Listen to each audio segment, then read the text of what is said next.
Bonjour à tous, bienvenue sur Balade Parisienne, le site qui vous fait découvrir Paris à travers son histoire, son architecture et ses légendes.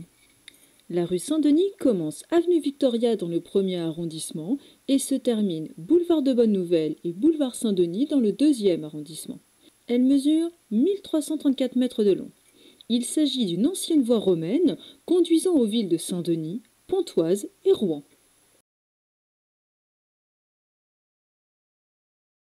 La rue doit son nom, comme vous l'aurez deviné, à Saint-Denis, car cette route conduisait à la nécropole des rois de France, située dans la ville actuelle de Saint-Denis, dans le 93. C'est au bord de ce chemin que furent construites les premières habitations des Parisis lorsqu'ils quittèrent l'île de la Cité. Dès 1134, une rue bordée de maisons remplaçait le chemin aboutissant à la rue d'Avignon. De cet endroit, on voyait une porte de ville qui faisait partie de la deuxième enceinte de Paris, construite sans doute à la suite des invasions normandes de 885.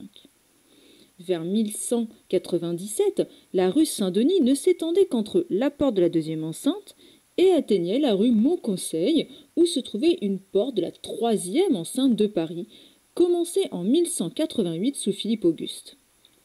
À partir de ce moment, la rue Saint-Denis servit aux entrées triomphales des rois et reines de France, après leur couronnement à Reims. La rue se couvrit alors de chapelles et d'édifices religieux, Saint-Sépulcre, Saint-Magloire, le cloître de Sainte-Opportune, l'église des Saints Innocents et bien d'autres. On y comptait 5 églises, 3 couvents et 5 hospices, presque tous disparus à l'heure actuelle. Toutes les rues, jusqu'à Notre-Dame, se couvraient de draps camelotés et d'étoffes de soie. Des arcs de triomphe étaient construits et des fontaines délivraient gratuitement du vin ou du lait. Du parfum était vaporisé dans l'air, rumeur persistante car encore aujourd'hui beaucoup d'étrangers croient que l'air parisien sent le parfum. Pour ceux qui vont régulièrement, ils peuvent largement prétendre le contraire. Les représentants de 6 corporations portaient le dais royal en procession, suivis par les autres corps de métier en tenue d'apparat, illustrant les 7 péchés mortels, les 7 vertus, la mort, le purgatoire, l'enfer et le paradis. Des théâtres étaient dressés à distance régulière. On y jouait des pièces tirées de l'Ancien et du Nouveau Testament. Des chœurs de musique se faisaient entendre dans les intermèdes. Ainsi, chacun pouvait faire preuve de son talent sans gêner les autres. Lors de la mort des souverains, le corps reprenait le même chemin, mais dans l'autre sens, cette fois vers la basilique Saint-Denis. La partie sud de la rue, soit de la place du Châtelet actuelle jusqu'à la rue de la Ferronnerie, se nommait en 1284 rue de la Sellerie, car en fait de nombreux selliers l'habitaient tout simplement. En 1293, elle devint la rue de la Sellerie de la Grande Rue, puis Grande Rue de Paris en 1310. L'année suivante, un manuscrit la nomme Grande Rue des Saints Innocents, car elle conduit en fait directement à l'église du même nom. Entre cette église et la porte Saint-Denis, la rue se nommait Grande Rue Saint-Denis. Au-delà de l'enceinte fortifiée, elle s'appelait Grande Chaussée Monsieur Saint-Denis, car on l'empruntait en fait pour les pèlerinages vers le village homonyme. Sous le règne de Louis XIV, la rue est entièrement bâtie telle qu'elle est aujourd'hui. Elle prend alors son nom actuel. Pendant la Révolution française, la rue est rebaptisée rue de Franciade. La poste aux chevaux lui conserve en fait son rôle de voie essentielle au grand voyage, puisque la rue Saint-Denis possédait à l'époque le seul relais parisien qui était installé dans l'hôtel du Grand Cerf. Nous en reparlerons dans quelques instants. Le 6 juin 1824, à l'occasion de l'entrée solennelle dans Paris de Charles X, la rue est en liesse. Le 18 juillet 1827, à l'annonce d'une possible victoire électorale des libéraux, la rue s'anime de feux de joie et de pétards qui finissent vite, hélas, en émeutes et en barricades. En 1830, durant les Trois Glorieuses, la voie se couvre de barricades. Jusqu'à fin juillet, la rue est le théâtre d'affrontements sanglants entre les insurgés et la troupe. En 1832, la deuxième pandémie de choléra, suivie des obsèques du général Lamarque, provoque la colère des habitants qui couvrent la rue, encore une fois, de barricades. Cette insurrection sera violemment réprimée. En 1848, lors de la Révolution et des journées de juin, les habitants se révoltent à nouveau et la rue, je vous le laisse en mille, se couvre de barricades. Du 2 au 4 décembre 1851, les riverains protestent contre le coup d'État de Louis-Napoléon Bonaparte. Victor Hugo écrit alors « La rue Saint-Denis tout entière présentait cet aspect changé que donne à une rue toutes les portes et toutes les fenêtres fermées et tous les habitants dehors. Regardez les maisons, c'est la mort. Regardez la rue, c'est la tempête. » Le 30 mars 1918, durant la Première Guerre mondiale, un obus lancé par les Allemands explose au numéro 21.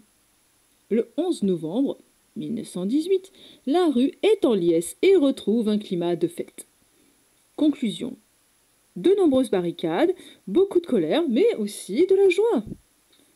La rue Saint-Denis eut longtemps mauvaise réputation au XXe et XXIe siècle. Le tronçon situé entre le boulevard Saint-Denis et la rue Réaumur était autrefois un des hauts lieux de la prostitution parisienne. Le développement de l'escorting sur Internet et les diverses actions publiques, comme la loi Sarkozy sur le délit de racolage passif, y réduisent les activités licencieuses.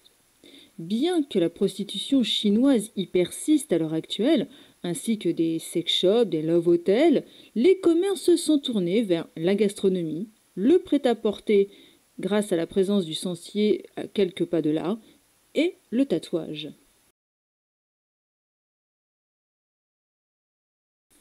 Observons maintenant les façades et l'immobilier présent dans cette rue. Le numéro 30. Le rez-de-chaussée de l'immeuble est actuellement occupé par un restaurant de la chaîne Hippopotamus. Au-dessus de la porte d'entrée se trouve le buste du dramaturge Eugène Scribe. Aucune indication sur la raison de la présence de ce buste. Eugène Scribe étant un pur Parisien, est-il né dans cette maison? Y a-t-il vécu? En tout cas, il n'y est pas mort puisqu'il est mort dans la rue de Pigalle. Numéro 32. Emplacement des anciens magasins au chat noir dont le nom est encore inscrit sur l'entablement. Des pilastres cannelés colossaux à chapiteaux corinthiens marquent le rez-de-chaussée et l'entresol. Au-dessus, des têtes de chat rappellent donc l'appellation du magasin. Avant de devenir un confiseur, la boutique fut créée par un marchand de soirée. L'enseigne du magasin est actuellement conservée au musée Carnavalet et représente, comme vous pouvez vous en douter, un chat noir. En poursuivant notre chemin, nous rencontrons la place Joachim du Bellay, au centre de laquelle trône la Fontaine des Innocents. Je vous renvoie à ma vidéo narrant l'histoire de ce magnifique monument Renaissance. Numéro 60. Ici se situait autrefois l'église du Saint-Sépulcre. Elle fut vendue et rasée lors de la Révolution française, puis remplacée par la cour Batave en 1790. Il s'agissait d'un ensemble d'immeubles locatifs construits par des promoteurs immobiliers néerlandais, Jean-Nicolas Sobre et Célestin-Joseph App. Le nom est encore inscrit sous les modillons du premier étage. Numéro 88, cet ancien sex shop est devenu le premier love hotel de la capitale il y a de cela une dizaine d'années. Numéro 92, emplacement de l'église Saint-Leu-Saint-Gilles. Je vous renvoie encore une fois vers la vidéo qui lui est consacrée. Numéro 135, emplacement de l'hôpital Saint-Jacques-aux-Pèlerins détruit lors du percement de la rue Étienne Marcel. Il reste toutefois quelques vestiges sur la façade actuelle. Des statues. Sur la rue Saint-Denis, nous apercevons Saint-Jacques tenant un calice. Saint-Pierre brandit les clés du paradis à l'angle de l'immeuble, tandis que Saint-André s'accroche à la croix de son martyr, rue Étienne Marcel. Numéro 143.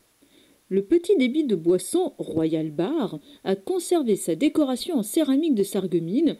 Sur la devanture, 2 étroits panneaux où s'inscrivent au milieu d'orange et de citron les mots Vermouth et Martini Rossi. À l'intérieur, 4 tableaux de céramique représentent des jeunes femmes en costume traditionnel des régions du nord de l'Italie, Piémont et Vénétie, le tout accolé aux armes de la maison de Savoie. Numéro 145. Passage du Grand Cerf.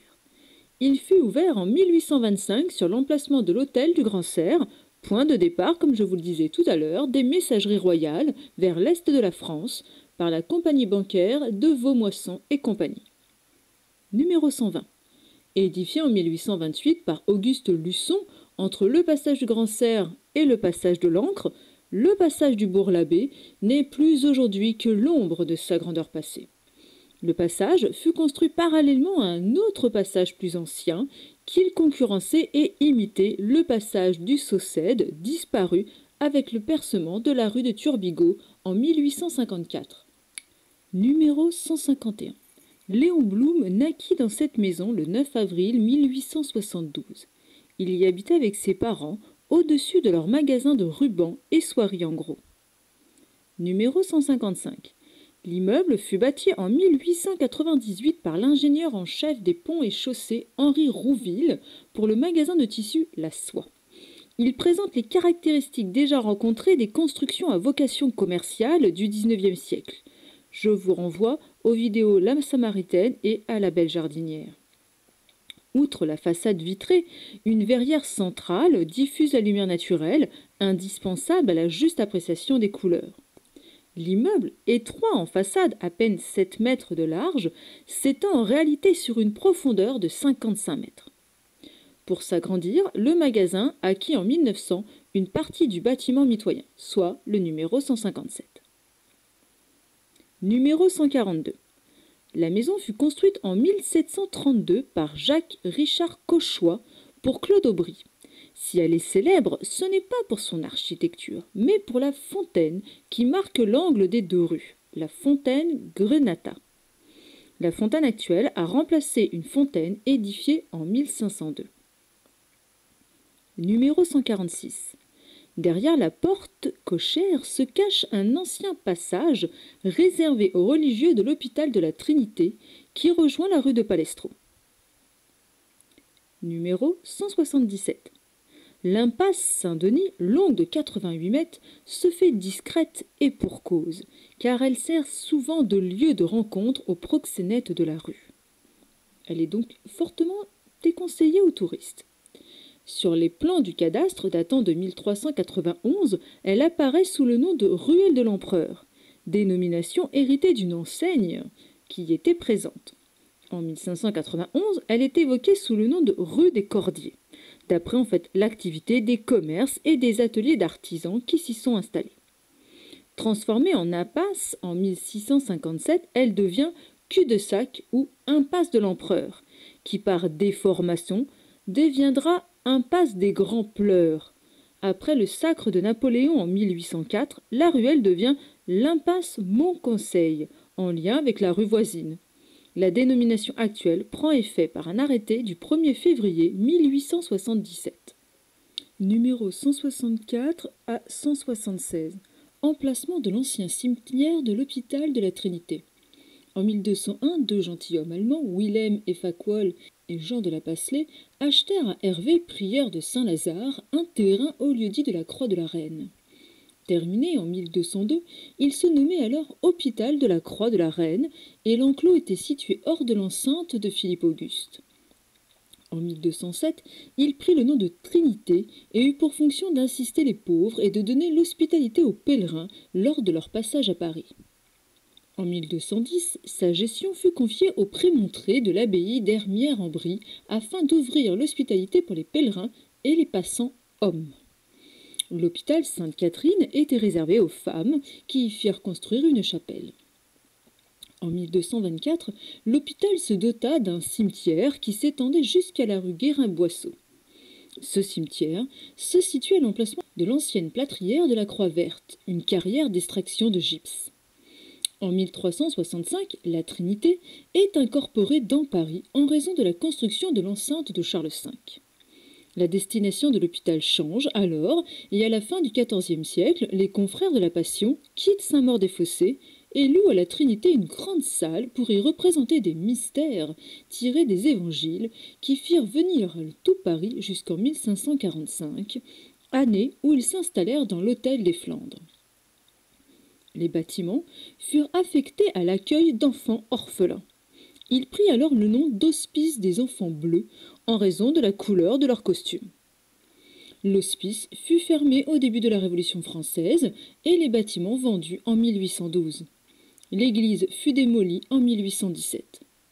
Le passage de la Trinité est alors ouvert en 1827. Aujourd'hui, il ne présente que peu d'intérêt et sert surtout d'antre aux prostituées de la rue.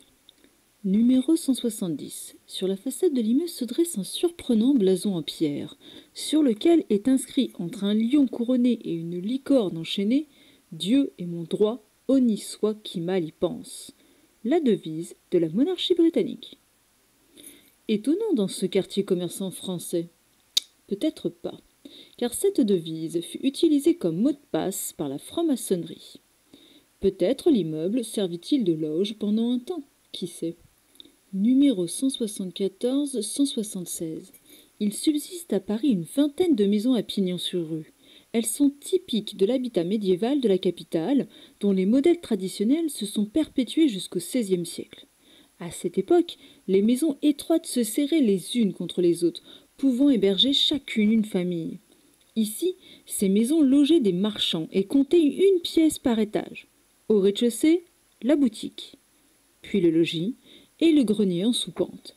Les deux maisons datent du XVIe siècle, mais seule celle du numéro 160 a conservé l'unique fenêtre de chaque étage. Numéro 188. S'élevait ici la fontaine du Ponceau. Elle fut installée en 1360 à l'angle des rues du Ponceau et de Saint-Denis. Elle fut reconstruite en 1605, en 1729, puis en 1735. Cette fontaine fut dessinée sur les plans des fontaines parisiennes de la Grive de 1735 à 1737. Elle tirait son eau de la pompe Notre-Dame, à laquelle elle resta raccordée jusqu'en 1806. Elle ne doit pas être confondue avec la fontaine Greneta, située plus bas. Numéro 221. Une maison occupait l'emplacement de l'école maternelle actuelle. Le peintre et sculpteur marseillais Honoré Daumier y vécut en colocation avec l'artiste Narcisse Diaz de la Peña à sa sortie de prison en 1833. Numéro 237-239. Il s'agit d'une des entrées du passage du Caire. Elle était autrefois une des entrées de la grande cour des miracles de la capitale, celle ayant inspiré Victor Hugo. Numéro 212. Le passage du Ponceau fut ouvert en 1826. Il a été raccourci en 1854 lors du percement du boulevard Sébastopol, perdant au passage la plupart de ses qualités architecturales et devenant un lieu dédié à abriter des entrepôts pour des marques de confection du sentier. Numéro 261-263. Le passage Sainte-Foy relie la rue Saint-Denis à la rue Sainte-Foy, en débutant dans les deux cas par des portes d'immeubles. Le passage comporte un escalier de 13 marches qui correspond en fait à la dénivellation entre le chemin de ronde intérieur et la levée de terre du rempart de l'ancienne enceinte de Charles V, dont la rue Sainte-Foy occupait le sommet avant sa démolition. Le passage correspond à l'ancien passage Sainte-Marguerite, reconstruit en 1813 sous le nom de passage Aubert. Il n'a pris son nom actuel qu'en 1873. Numéro 224. Cet immeuble a été construit en 1907, comme le rappelle le bas-relief avec inscription à l'angle de la rue de Tracy. Il s'élève à l'emplacement de la chapelle du couvent des Dames de Saint-Chaumont ou Filles de l'Union chrétienne. Réquisitionnée en 1790, la chapelle désaffectée est réhabilitée en imprimerie sous l'égide du maître imprimeur Jean-François Furcy-Muchelet. Le 21 août 1798, y naquit l'historien Jules Michelet. L'église, construite en 1782 par l'architecte Pierre Convert, fut démolie en 1905. Numéro 226. Emplacement de l'ancienne maison des Dames de Saint-Chaumont. En 1631, Melchior Mitte, marquis de Saint-Chamond, devenu plus tard Saint-Chaumont, ministre de Richelieu, fit construire un hôtel. En 1681, l'hôtel devient la résidence de François d'Aubusson, comte puis duc de la Feuillade, maréchal de France sous Louis XIV.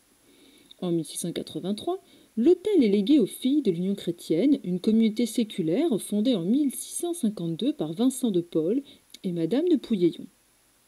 En 1685, les pensionnaires prirent le nom de Dames de Saint-Chaumont à cause du nom de l'hôtel, tout simplement. De nos jours, il ne reste rien de cet hôtel particulier. En revanche, en 1734-1735, la communauté fait construire un logis dans les jardins, résidence destinée à leurs plus riches pensionnaires. De style rocaille, l'hôtel fut réalisé par l'architecte Jacques Hardouin-Mansart de Sagone. Au fil des années, il a perdu son escalier principal, son décor intérieur et a même été surélevé d'un étage. Les deux façades sur cour, avec leurs fenêtres cintrées, agrafes, consoles de style rocaille et balcons galbés réalisés par Nicolas Pineau, sont protégées au titre des monuments historiques. En 1795, le couvent est réquisitionné comme bien national. Numéro 230. Le passage Lemoine est un petit raccourci entre la rue Saint-Denis et le boulevard Sébastopol, formant une sorte d'allée ponctuée de petites cours. Cette ruelle prend le nom d'Étienne Housset, après que celui-ci eut acquis une maison dans cette allée le 22 mai 1658. En 1714, la présence de l'étroite Venelle est enfin répertoriée sur un plan sous le nom de rue de la Housset. Au cours du XIXe siècle, le passage prend le nom d'un autre propriétaire des lieux, un certain Lemoine, dont la veuve et les héritiers ont quelques démêlés avec leurs créanciers à la suite d'hypothèques contractées sur les portions indivises.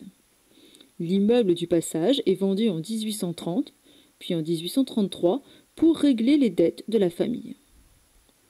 Les grands travaux haussmanniens amputent le passage d'une partie à l'est et le dotent en façade sur le boulevard d'un immeuble classique en plaire de taille. En 1870, Eugène Potier, dessinateur d'étoffes, et son épouse, qui tient alors un établissement de bains, y demeurent. Celui-ci, membre actif de la Commune de Paris, rédige en 1871 un poème à la gloire de l'Internationale ouvrière, dont les mots mis en musique deviendront les paroles du célèbre chant révolutionnaire. La rue Saint-Denis connut de nombreux faits divers et heureusement pas toujours de nature érotique. Observez la façade du numéro 35. Le rez-de-chaussée est occupé par un restaurant, tandis que le crépi des murs est défraîchi. Pourtant, cet immeuble a servi de quartier général à Ravachol. Dans la nuit du 14 au 15 février 1892, 360 cartouches de dynamite, 3 kilos de poudre, 100 mètres de mèche et 1400 capsules d'amorce sont volées dans une carrière de Soisy-sous-Étiole. L'enquête se dirige rapidement vers les milieux anarchistes parisiens. Le 23 février, la police perquisitionne les domiciles de Jean Grave, administrateur du journal Le Révolté, de Constant Martin, Benoît Chalbret et d'Émile Pouget, entre autres. Dans un premier temps, les anarchistes envisagent de faire exploser le commissariat de Clichy, en représailles de l'affaire de Clichy. Mais ils renoncent devant la difficulté.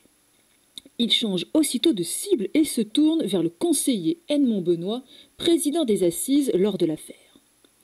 François Claudius Konigstein, dit Ravachol, criminel et militant anarchiste français né le 14 octobre 1859, cherche l'adresse du conseiller dans l'annuaire téléphonique. 136, boulevard de Saint-Germain. Mais à l'époque, on n'avait pas encore inventé la liste rouge. Charles Simon part en reconnaissance et interroge le concierge afin de connaître l'étage exact. Il sera un petit peu dommage de tuer la mauvaise personne. Le groupe passe à l'action vers 18h le 11 mars 1892. Parvenu au Bouffe du Nord, Ravachol congédie ses camarades qui retournent dans leur QG du 35 rue Saint-Denis et poursuit seul. Armé de 2 pistolets, il entre dans l'immeuble et dépose la bombe sur le palier du premier étage. Il allume la mèche, redescend tranquillement, et au moment où il franchit l'entrée, la bombe explose. Un seul blessé, le concierge, Augustin Pinault, mais des dégâts matériels importants. Le conseiller vivant au 4e étage est indemne. Et oui, notre anarchiste s'était trompé de porte. Le gouvernement fait courir le bruit que la bombe visait le propriétaire de l'immeuble, un comte de Montesquiou Fezensac. Les anarchistes revendiquent aussitôt l'attentat. Un nouvel attentat est dès le 13 mars préparé, cette fois contre l'avocat général Bulot. Le 15 mars, d'autres anarchistes font exploser la caserne Lobau, mettant ainsi la police à cran. Le signalement de Ravachol est diffusé dans la presse. Taille 1,66 m, envergure 1,78 m. Bon, il faudra quand même qu'il m'explique comment il a gagné 12 cm là, mais bon, c'est pas grave. Maigre, cheveux, sourcils châtain foncé, barbe châtain foncé, teint jaunâtre, visage osseux, nez assez long, figure allongée, front bombé et large, aspect maladif. Signe particulier, cicatrice ronde à la main gauche, au bas de l'index, près du pouce. 2 grains de beauté sur le corps, un sur la poitrine et un sous l'épaule gauche. Voilà le signalement donné par la police. Une informatrice anonyme, surnommée X2 dans le rapport, dénonce les coupables 5 jours plus tard. Simon et Chaumentin sont arrêtés. Ravachol s'enfuit. Il coupe sa barbe et maintient l'attentat contre Bulot. Le 27 mars, notre anarchiste se rend au 39 de la rue Clichy et dépose sa bombe vers 8 h sur le palier du 2e étage. 7 blessés et encore une fois, des dégâts considérables. Étant dans l'incapacité de rejoindre le lieu de son crime pour constater les dégâts, Ravachol s'arrête au restaurant Véry situé 24 boulevard Magenta vers 11 h. Il commande un bœuf, gros sel et un petit demi de rouge avant d'entamer la conversation avec le garçon de café Jules Léraud. L'homme lui expose ses théories anarchistes et antimilitaristes, puis dévie sur l'attentat. Bien que suspect, Jules laisse partir son client. Le 30 mars, Ravachol retourne au restaurant, pensant pouvoir endoctriner le garçon de café. Sauf que ce dernier, l'ayant reconnu, fait aussitôt prévenir la police. Il est péniblement maîtrisé par le commissaire Dresch et une dizaine d'agents de police. Le 25 avril, veille du procès de Ravachol, une bombe explose au restaurant Véry, tuant le patron et un client. Jules s'en sort indemne. Le garçon de café quitte pendant un temps la France, par peur de représailles, puis est incorporé dans la police à son retour. Quant à Ravachol, il est guillotiné le 11 juillet 1892 à Montbrison par le bourreau Louis Desblair. En marchant vers la guillotine, il chantait encore le Père Duchesne. Comme vous pouvez le voir, les maisons 40 et 42 font partie du même immeuble aujourd'hui. Ce ne fut pas toujours le cas. Le 20 janvier 1802, un accident survint, provoquant l'effondrement du mur mitoyen. Conséquence, la mort des occupants du numéro 42. Le père, la mère et les 2 jeunes enfants. Au numéro 238 se trouvait la 3e porte Saint-Denis ou Bastille de Saint-Denis datant de 1356. Protestant convaincu, Jean de Poltrot, seigneur de Méret, se mit en route pour le camp catholique occupé à assiéger Orléans. Dans la soirée du 18 février 1563, il se met en embuscade le long d'une route par laquelle doit passer le duc François de Guise, fait feu avec un pistolet et s'enfuit. Il est capturé le jour suivant par Jean-Roger de l'Estiole. Sous la torture, Poltrot déclare avoir agi à l'instigation de Soubise, de l'amiral de Coligny et de Théodore de Bèze, puis se rétracte avant de renouveler ses aveux. La controverse anime la cour pendant de très longues années, car Coligny déclare se réjouir de la mort de Guise, mais n'être pour rien dans cet attentat. Jean de Poltrot est condamné à être tenaillé de fer chaud en 4 endroits de son corps, puis à être écartelé par 4 chevaux jusqu'à ce que mort naturelle s'ensuive. Il est supplicié en place de Grève le 18 mars 1563, devant une foule immense. Ses restes furent exposés sur la porte Saint-Denis.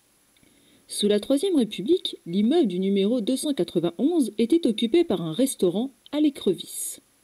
Il explosa le 19 mars 1884 suite à une fuite de gaz. 2 morts, 21 blessés. En 1950, Paul guette les clients à la sortie des hôtels de passe.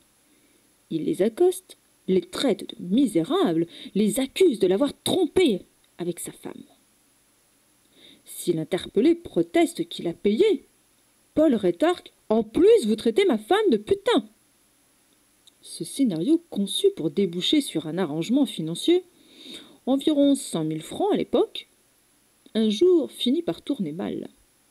En mars, le maître chanteur tomba sur un client moins couard que les autres, qui le dénonça à la police et entraîna son arrestation et surtout la fin de son petit commerce.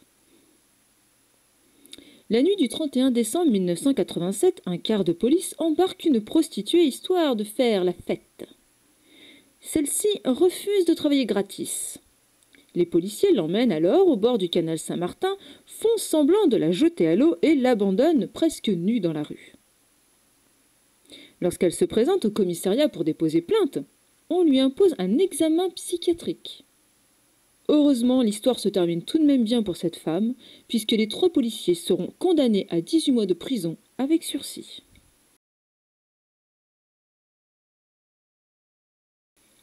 J'ai gardé le meilleur pour la fin. Il est impossible de quitter la rue Saint-Denis sans parler de Saint-Denis. C'est un vieillard épuisé que je vis s'avancer vers moi, courbé en deux sur un robuste bâton de bois noueux. La poussière des chemins d'Italie et de Gaulle s'était incrustée sur les bords de sa robe de bure qu'il portait, témoin d'une longue marche, entamée 20 ans plus tôt et qui prenait fin ce jour de l'an 250 où j'eus le privilège de faire sa connaissance. Il présenta d'abord ses compagnons, rustiques et éleuthères, puis dit s'appeler Denis. Je le fis entrer dans la maison. Les enfants étaient couchés, aussi est-ce en silence que nous fîmes notre premier repas. Après la prière, j'excusai le modeste plat de haricots. Il regarda ma femme, la remercia chaleureusement, puis me sourit. Je remarquai alors la flamme dans son regard. Elle éclairait son visage tout entier et le faisait resplendir d'une jeunesse qui semblait éternelle. Je sentis monter en moi comme une vague de chaleur, de bien-être et de sécurité. Un mot s'imposa dans mon esprit. Amour. Je sus à cet instant que Denis pourrait me demander n'importe quoi, comme les apôtres avec le Christ. Je l'aiderais jusqu'au bout dans la mission, évangéliser Lutèce. Après une nuit de repos, j'emmenai Denis et ses compagnons dans une ancienne carrière au sud de la ville. Ils cherchaient un lieu où dire la messe discrètement, sans que les autorités romaines ne puissent se douter qu'une nouvelle parole naissait. Prendrait bientôt son essor pour subjuguer ensuite la foule d'idoles que l'on qualifierait plus tard de païennes. Le lieu leur rappela les catacombes abandonnées de leur Rome natale. Nous nous mîmes à prier, pensant au jour béni où les chrétiens cesseraient de se terrer comme des rats sous terre pour faire éclater la parole de Dieu au grand jour. Mais un long chemin restait à parcourir. J'assemblai pour la première messe les amis que j'avais sûrs, ceux qui se rendaient au temple seulement pour éviter les ennuis et dont la foi en Mercure, Mars ou Jupiter était aussi frêle qu'un fil de soie. Dès que Denis prit la parole, la petite assemblée se tut. Tout d'abord timide, voire revêche. Elle fit peu à peu cercle autour de celui qui parlait. Les visages se détendirent, quelques bouches s'ouvrirent, béates, comme pour mieux avaler les dires de l'orateur. L'histoire de Marie, Joseph et Jésus, pour commencer, des apôtres ensuite. Les valeurs à défendre, les commandements à suivre. Denis célébra la messe au petit jour. Il leur apprit les mots à dire, les gestes à faire, les chants et les prières. Il leur donna la communion et les baptisa. Chacun rentra chez soi, pressé de recommencer le dimanche suivant. Chaque semaine, les fidèles étaient plus nombreux, plus enthousiastes. Mais pour Denis, cela n'allait pas assez vite. Il faut dire qu'il allait sur ses 90 ans et qu'à cet âge-là, le temps est plus précieux qu'à 20. Alors Denis décida de se rapprocher de Lutèce, de prêcher dans les rues, à proximité des marchés, là où la foule est dense et disponible. Et moi, je le suivis dans sa folie.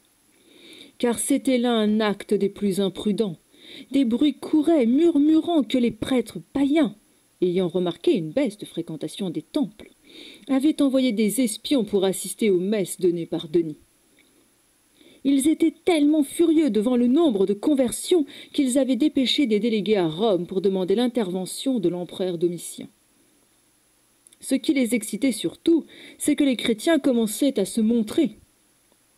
Denis avait déjà fondé 2 églises, celle de Saint-Étienne du Grès et celle de Saint-Benoît. Les prêtres romains savaient que s'ils n'arrêtaient pas le premier évêque de Paris, ils pourraient bientôt fermer leur temple. Au fil des jours, la tension montait. Denis avait déjà eu à essuyer les attaques des adorateurs des dieux romains. Mais l'ascendant de Denis sur les hommes était tel qu'aucun n'avait pu le frapper. Sous son regard, il ne pouvait que se prosterner à ses pieds ou fuir. Malheureusement, Dieu avait décidé de mettre plus rudement à l'épreuve encore Denis. Je fus le témoin de toutes ces souffrances, et c'est pour qu'elles ne soient pas perdues que vous pouvez lire ces lignes, tout du moins les écouter, quelquefois tachées de larmes, pour vous souvenir de ce saint à la foi inébranlable. Le jour que Denis choisit pour prêcher au grand jour fut celui de l'entrée en ville du proconsul Sicinius Fencinius. Ses 2 compagnons l'entouraient à leur habitude. Moi, j'encourageais les gens à approcher. Une foule dense s'était assemblée autour de lui et écoutait, curieuse, cet homme pauvrement vêtu prononcer des paroles jamais entendues. Les femmes avaient posé leurs paniers, les hommes leurs fardeaux, et quelques enfants s'étaient assis à ses pieds. Pour Denis, emporté par sa rhétorique, le temps s'était suspendu.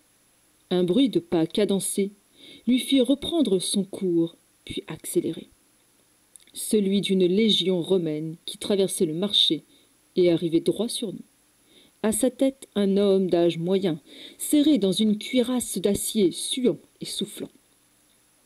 Il se donnait un air digne, mais je vis tout de suite de la fierté, une fierté qui n'annonçait rien de bon.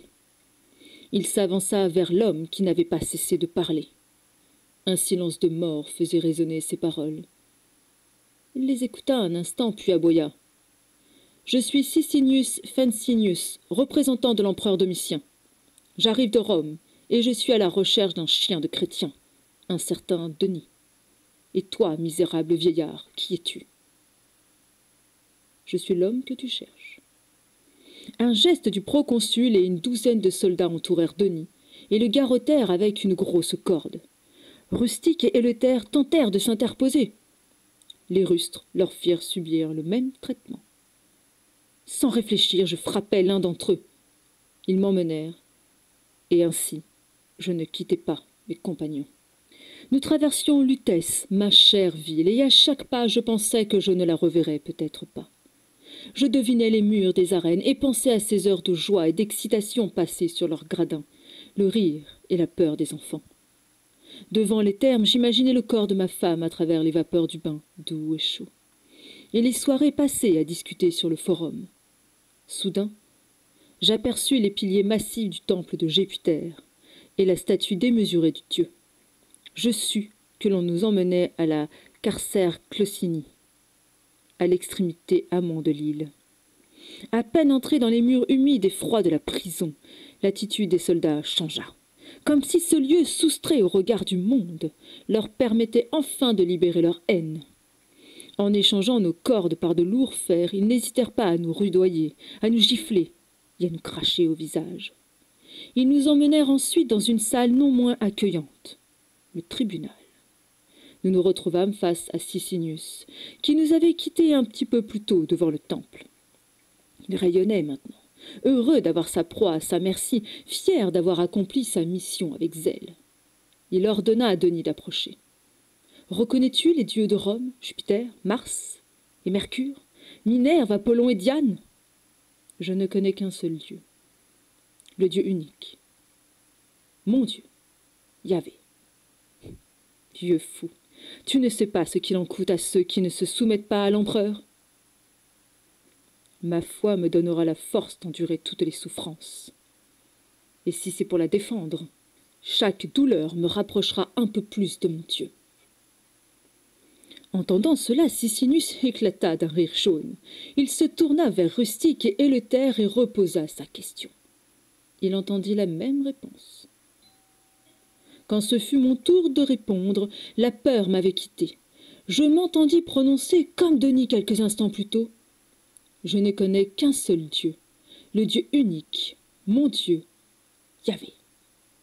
Sicinius avait retrouvé tout son sérieux. Il appela ses soldats et leur dit « Ces chrétiens sont comme les chiens. Ils ne comprennent la voix de leur maître que si on les maltraite. Déshabillez-les et fouettez-les, jusqu'à ce qu'il n'ait plus de peau sur le dos. » Ce qui fut dit fut fait. Les soldats nous attachèrent nus sur des planches et nous flagellèrent jusqu'à ce que nous perdions connaissance. Je me réveillai le lendemain aux côtés de mes compagnons. Les prières nous aidèrent à supporter notre douleur. Denis me sourit et je repris courage. Je ne savais pas encore que le pire était de ce monde. Les soldats nous amenèrent une nouvelle fois devant Sicinius. Il nous demanda de nouveau de reconnaître les dieux romains et de renier notre foi chrétienne.